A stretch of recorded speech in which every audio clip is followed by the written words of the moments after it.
Hello viewers, welcome to BRK health life. నేను మీ Fatima. So ఈరోజు మనతో పాటు అయితే స్టూడియోలో ఉన్నారు ప్రముఖ ఆయుర్వేద వైద్య నిపుణులు డాక్టర్ చిట్టిబట్ల వంశన శర్మ గారు మనతో పాటు ఉన్నారు స్టూడియోలో. సార్ని అడిగి మరిన్ని వివరాలు తెలుసుకుందాం. నమస్తే సార్. నమస్తే. ఎలా ఉన్నారు? బాగున్నానమ్మా. ఓకే సార్, ఇప్పుడు చాలా మంది మేజర్గా ఫేస్ చేసే ప్రాబ్లం సార్, మనకి పళ్ళన్న చాలా ఇంపార్టెంట్. దాంతోనే నవ్వులుతాం కాబట్టి ఏదైనా ఫోటోకి స్మైల్ ఇవ్వాలన్నా కూడా పళ్ళతోనే ఇస్తాము. So very important. సో అలాంటి పళ్ళకి చాలా మందికి పళ్ళు ఎక్కువ వచ్చేస్తున్నాయి నోట్లో, లేదంటే నోటి దుర్వాసన వచ్చేయడము, రక్తం రావడం, ఇలాంటివి జరుగుతున్నాయి సార్. అది పిల్లల దగ్గర నుంచి పెద్దవాళ్ళ వరకు ఎక్కువ ప్రాబ్లం ఉంది. మేజర్లీ సార్ 99.9% అబ్బాయిలకి వస్తుంది ఇలాంటి ప్రాబ్లం అంటున్నారు. ఇది ఎంతవరకు కరెక్ట్ సార్? నిజమేనా? కరెక్ట్ అమ్మా, మీరు చెప్పింది దాంట్లో వాస్తవం అయితే ఉందమ్మా. ఉమ్, సో మగవాళ్ళు ఆడవాళ్ళతో పోల్చుకుంటే ఆడవాళ్ళలో ఇది తక్కువమ్మా, ఉమ్, లేదని చెప్పలేము కానీ తక్కువ.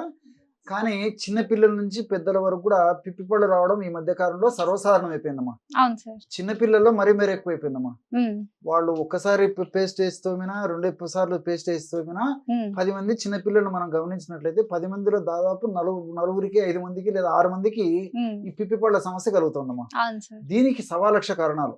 ఉమ్, స్వీట్స్ ఎక్కువగా తినడము, ఉమ్, చాక్లెట్స్, బిస్కెట్స్ ఇట్లాంటివి ఎక్కువ తీసుకోవడము, ఉమ్, అదేవిధంగా పిండి పదార్థాలు ఉన్నటువంటి ఆహారం ఎక్కువగా తీసుకోవడము, ఉమ్, అదేవిధంగా కూల్ డ్రింక్స్, ఐస్ క్రీమ్స్ ఇలాంటివి ఎక్కువ తీసుకోవడము, ఉమ్, ఇలాంటి పదార్థాలు తీసుకోవడము, అదేవిధంగా సరిగ్గా నోటిని శుభ్రం చేసుకోకపోవడము, ఓకే. ఇలాంటి కారణాల వల్ల ఈ యొక్క పళ్ళు పుచ్చిపోవడం అనేది జరుగుతుందమ్మా. ఉహుం, ముఖ్యంగా ఈ చాక్లెట్లు, తర్వాత స్వీట్స్ ఇలాంటివి తీసుకున్నప్పుడు ఏం జరుగుతుందంటేమా, ఉమ్, ఈ ఆ భాగంలో, పంటి భాగంలో కొన్ని క్రిములు ఉంటాయమ్మా.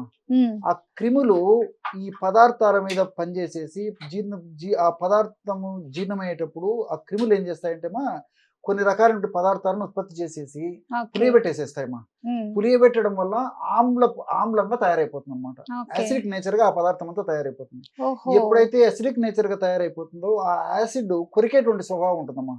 సో పంటి ఎనామిల్ను డ్యామేజ్ చేసేసి, పంటి ఎనామిల్ అంటే పంటి పైన పొర ఏదైతే ఉందో ఉమ్, దాన్ని కొరికేసేసి ఆ క్రిములంతా లోపలికి పోతాయమ్మా. ఉమ్, అదంతా పుచ్చిపోయినట్లు అయిపోతుంది అనమాట. నల్లగా అవ్వడము, పసుపు రంగులో అయిపోవడం అలా exactly. జరుగుతూ ఉంటుంది.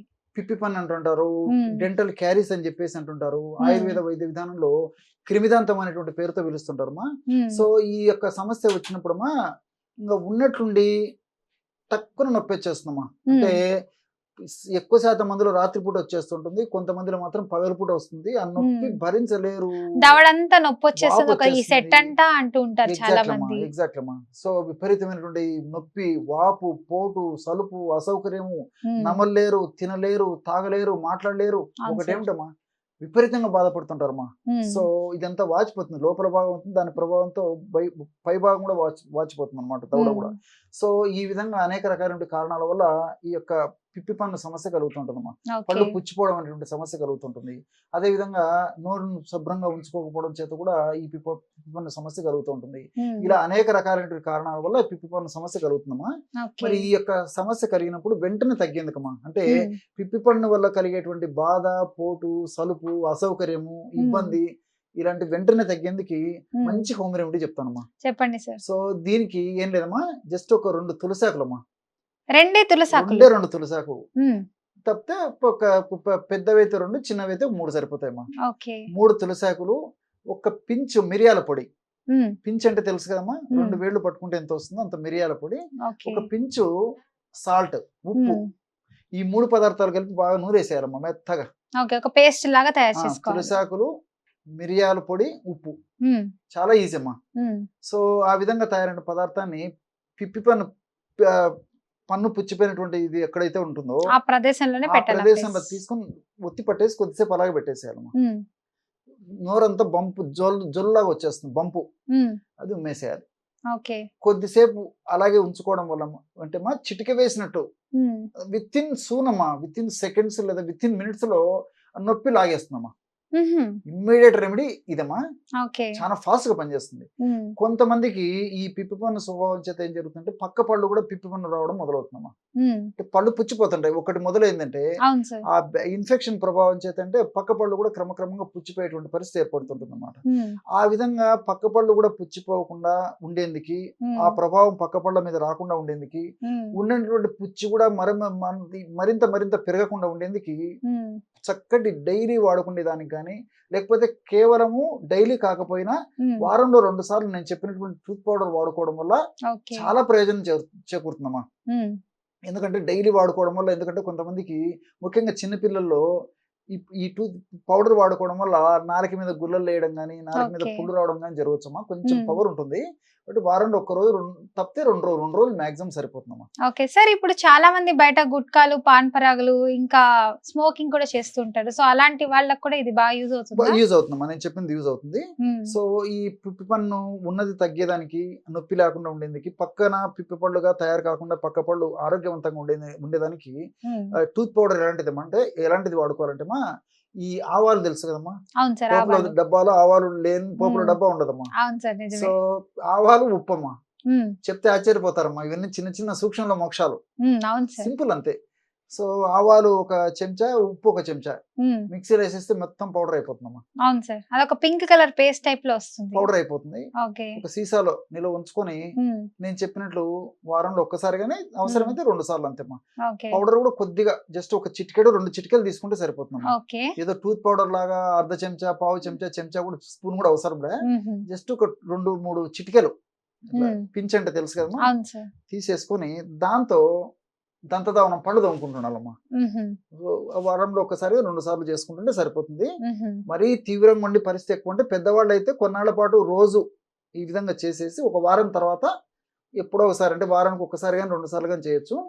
పిల్లలు అయితే మాత్రం వారానికి ఒక్కసారి కానీ 2 సార్లు కానీ చేస్తే సరిపోతుందమ్మా. సో ఈ విధంగా చేయడం వల్ల మరి చాలా సమర్థవంతంగా ఈ యొక్క ఔషధం పనిచేస్తుంది. ఆరోగ్యవంతమైనటువంటి పళ్ళు ఉండేటువంటి పరిస్థితి ఏర్పడుతుంది. అంతేకాకుండా చిన్నపిల్లల్లో నోరు పరిశుభ్రంగా ఉంచుకోకపోవడం చేత కానీ, అదేవిధంగా పెద్దలు కూడా నోరు పరిశుభ్రంగా ఉంచుకోకపోవడం చేత కానీ మరి నోట్లో దుర్వాసన వచ్చేటువంటి పరిస్థితి ఏర్పడుతుంది, నోరు డ్రైనెస్ వచ్చేటువంటి పరిస్థితి ఏర్పడుతుంది. అలాంటి అనారోగ్యమైనటువంటి లక్షణాలు రాకుండా ఉండేందుకు కూడా నేను చెప్పినటువంటి ఈ యొక్క దంత చూర్ణం, పళ్ళకు వాడేటువంటి దంతధావన చూర్ణం ఏదైతే ఉందో అది ఉపయోగపడుతుందమ్మా. కాబట్టి మరి నోట్లో మంచి లాలాజలం ఊరుతుంది, కాబట్టి నోరు పరిశుభ్రంగా ఉంటుంది. దాని యొక్క ప్రభావం చేత మంచి ఆకలి ఏదైనా కూడా ఉపయోగపడుతుందమ్మా. సో మల్టిపుల్ బెనిఫిట్స్ ఉంటాయి ఈ న్యాచురల్ రెమెడీస్ వల్ల. కాబట్టి ఇలాంటి వాడుకోవడం వల్ల మరి కేవలము నోటికి, దంతాలకు, చిగుళ్ళకే కాకుండా ఇతర అనారోగ్య సమస్యలు రాకుండా ఉండేందుకు కూడా పరోక్షంగా ఇలాంటి ఔషధాలు ఉపయోగపడతాయమ్మా. ఓకే సార్, ఇప్పుడు చాలా మంది అయితే సార్ నోటి దుర్వాసన వస్తుందని చెప్పి మౌత్ ఫ్రెషనర్లని ఇలాంటివి వాడుతున్నారు. బయట కొన్ని బ్రాండ్స్ దొరుకుతున్నాయి ప్రొడక్ట్స్ అని చెప్పి, అది వాడినా కూడా వాళ్ళకి నోటి నుంచి దుర్వాసన పోవట్లేదు అంటున్నారు. సో అలాంటి వాళ్ళు ఏం యూస్ చేస్తే మంచిది అంటారు హోమ్ రెమెడీగా? ఓకేమ్మా, నిజంగా నోటి దుర్వాసన, నోటిలో ఎలాంటి ఏమైనా ఇబ్బందులు ఉంటే మీరు చెప్పినట్లు మౌత్ ఫ్రెషనర్స్ తాత్కాలికంగా పనిచేస్తాయమ్మా. సో ఇంటర్నల్ గా ప్రాబ్లం, ముఖ్యంగా జీర్ణ వ్యవస్థలో ఏమైనా సమస్యలు ఉన్నప్పుడు, ఉదాహరణకు గ్యాస్ట్రిక్ ట్రబుల్ ఉన్నా, అదేవిధంగా మోషన్ సరిగా కాకపోయి కాన్స్టిపేషన్ సమస్య ఉన్నా, ఇతర ఇలాంటి ఏమైనా సమస్యలు ఉన్నప్పుడు కూడా నోటి దుర్వాసన వస్తుంటుందమ్మా. కొంతమంది షుగర్ పేషెంట్స్ కూడా నోటి దుర్వాసన వస్తుంటుందమ్మా. షుగర్ ఎక్కువైనప్పుడు, షుగర్ నియంత్రణలో లేనప్పుడు నోటి దుర్వాసన వస్తుంటుంది. అదేవిధంగా కొన్ని రకాలైన పదార్థాలు, కూరగాయలు కానీ, కొన్ని రకాల ఈ వెల్లుల్లి ఇలాంటివి తీసుకున్నప్పుడు కూడా నోటి దుర్వాసన వస్తుంటుంది. పచ్చి ఉల్లిపాయలు తిన్నప్పుడు కూడా నోటి దుర్వాసన వస్తుంటుంది.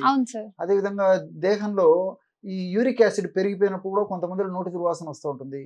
ఇంటర్నల్ ప్రాబ్లమ్స్ వల్ల కూడా నోటి దుర్వాసన వస్తుంటుందమ్మా. కొంతమందిలో దేహంలో నీటి శాతం, అంటే నీళ్లు సరిగా తాగరు, నీళ్లు సరిగా తాగకపోవడం చేత దేహంలో నీటి శాతం తగ్గిపోవడం చేత నోటి దుర్వాసన వస్తూ ఉంటుంది. ఇలా అనేక రకాలైన కారణాల వల్ల నోటి దుర్వాసన వస్తుందమ్మా. సో నోటి దుర్వాసన తాత్కాలికంగా వెంటనే తగ్గేందుకు ఇలాచి చాలా చక్కగా పనిచేస్తుందమ్మా. ఇలాచి సో అవసరాన్ని బట్టి రోజు 2 నుంచి 3 వరకు ఆ ఇలాచమా నోట్లో పెట్టుకొని, దవడలో పెట్టుకొని కొద్దిగా రసం మింగుతూ ఉంటే తాత్కాలికంగా నోటి దుర్వాసన తగ్గిపోయేటువంటి పరిస్థితి ఏర్పడుతుంది. మరి ఇంటర్నల్ గా సమస్య ఉన్నప్పుడు మాత్రం మరి కొన్ని రకాలైన ఔషధాలు వాడుకోవాల్సి వస్తుందమ్మా. ఇన్ జనరల్ గా వాడుకోదగ్గ ఔషధం చెప్తానమ్మా. సర్వసాధారణంగా ఇప్పుడు నేను చెప్పబోయేటువంటి ఔషధం వాడుకోవడం వల్ల మరి ఇతర కారణాల వల్ల వచ్చేటువంటి నోటి దుర్వాసన కూడా చాలా వరకు తగ్గిపోయేటువంటి పరిస్థితి ఏర్పడుతుందమ్మా. దీనికి ధనియాలు ఒక 50 గ్రాములు తీసుకోవాలమ్మా. ధనియాల పొడి ఒక 50 గ్రాములు, జీలకర్రను వేయించి చేసినటువంటి చూర్ణం ఒక 50 గ్రాములు, దాల్చిన చెక్క చూర్ణం 10 గ్రాములు. మళ్ళీ చెప్తాను చూడమ్మా. ధనియాలను వేయించి చేసినటువంటి పొడి 50 గ్రాములు, జీలకర్రను వేయించి చేసినటువంటి పొడి 50 గ్రాములు, దాల్చిన చెక్క ఆ యొక్క పొడి ఒక 10 గ్రాములు. ఇదంతా కలిపేసేసి ఒక గాజు సీసాలో నిల్వ ఉంచుకొని రోజు ఉదయం ఒక్కసారి, రాత్రి ఒక్కసారి, ఆహారం తర్వాత ఒక పావు చెంచా పొడిమా, ఒక 50 ml లేదా 100 ml నీళ్ళలో కలిపి తీసుకుంటున్నారు. ఈ విధంగా కొన్నాళ్ల పాటు తీసుకోవడం వల్ల ఇతర కారణాల వల్ల వచ్చేటువంటి నోటి దుర్వాసన కూడా తగ్గిపోతుందమ్మా. అంటే ఇంతకుముందే చెప్పాను కదమ్మా, షుగర్ వల్ల నోటి దుర్వాసన రావచ్చు, అదేవిధంగా యూరిక్ యాసిడ్ బాడీలో పెరిగిపోవడం వల్ల నోటి దుర్వాసన రావచ్చు.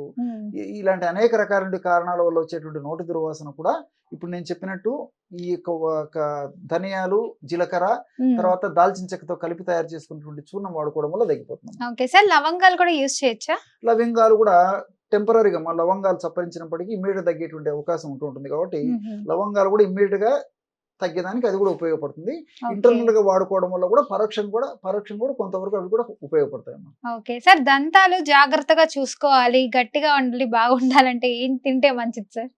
సో దంతాలకు మనం రోజు పని చెప్తుండాలమ్మా, అంతేగాని ఏదో చప్పరించి మింగేటువంటి పరిస్థితి, మనం తీసుకునే పదార్థాలు ఉప్మా తీసుకోవడము, కిచిడి తీసుకోవడం ఇట్లా కాకుండా కనీసం కొంచెం నవ్వుతుండాలమ్మా దంతాలు. అంటే ఇప్పుడు కొంచెం గట్టి పదార్థాలు, ఈ రోటి తయారు చేసుకుని తినడం కానీ, అదే విధంగా అప్పుడప్పుడు చెరుకు, పూర్వకాలం మరి అందుకే ఆ చెరుకు ఇలాంటి బాగా నమలగలిగారు కాబట్టి 100 ఏళ్ళు అయినప్పటికీ కూడా దంతాలు అంత పటిష్టంగా ఉండేటమ్మా. కాబట్టి దంతాలకు పని చెప్పడం అంటే నేను చెప్పినట్లు ఏమంటే కొంచెం గట్టి పదార్థాలు, ఇంతకుముందు చెప్పినట్టు రోటీ లాంటివి తినడము, అదే విధంగా ఈ యొక్క చెరుకు ఇలాంటివి అప్పుడప్పుడు నమిలి ఆ చెరుకు రసాన్ని మింగుతూ ఉండడము, ఇలాంటివి చేస్తుండాలి.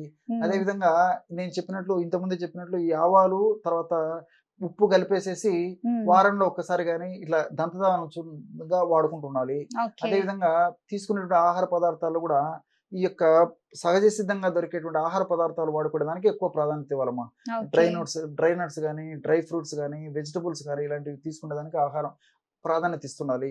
అదే విధంగా రోజు మరి దంతాలు పటిష్టంగా ఆరోగ్యవంతంగా మరి దీర్ఘకాలం పాటు జీవితాంతం కూడా ఎలాంటి జబ్బులు రాకుండా ఉండాలంటే కేవలము రోజు ఆహారం తర్వాత రోజు ఒక్కసారి ఒక చెంచా ఈ సోంపు గింజలమ్మా, సోంపు గింజలు బాగా నములుతూ బాగా నమిలేసి మింగడం వల్ల కూడా నేను చెప్పినట్లేమ్మా, నమలడం వల్ల కూడా దంతాలకు ఎక్సర్సైజ్ జరిగేసేసి ఆ చిగుళ్ళకు మంచి రక్త ప్రసరణ జరిగేసి చిగుళ్ళ భాగంలో ఎలాంటి జబ్బులు రాకుండా ఉంటాయి. ఆ యొక్క ప్రభావం చేత దంతాల మీద కూడా పడి దంతాలు త్వరగా డ్యామేజ్ కాకుండా ఉండేసి దంతాలు ఆరోగ్యవంతంగా పటిష్టంగా దృఢంగా ఉండేదానికి అవకాశం ఏర్పడుతుంది. నువ్వులు కూడా తినొచ్చా సార్?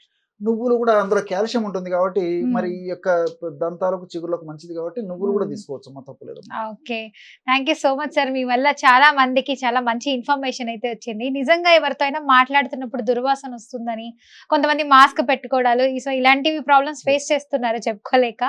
సో అలాంటి వాళ్ళందరికీ అండ్ డైలీ మనం కూడా పళ్ళు స్ట్రాంగ్ గా ఉంచుకోవాలంటే నువ్వులు ఇలాంటివి తీసుకుంటే మంచిది అంటున్నారు. సో తప్పకుండా మేమందరం ట్రై చేస్తాం sir. Thank you so much, చాలా చక్కగా చెప్పారు.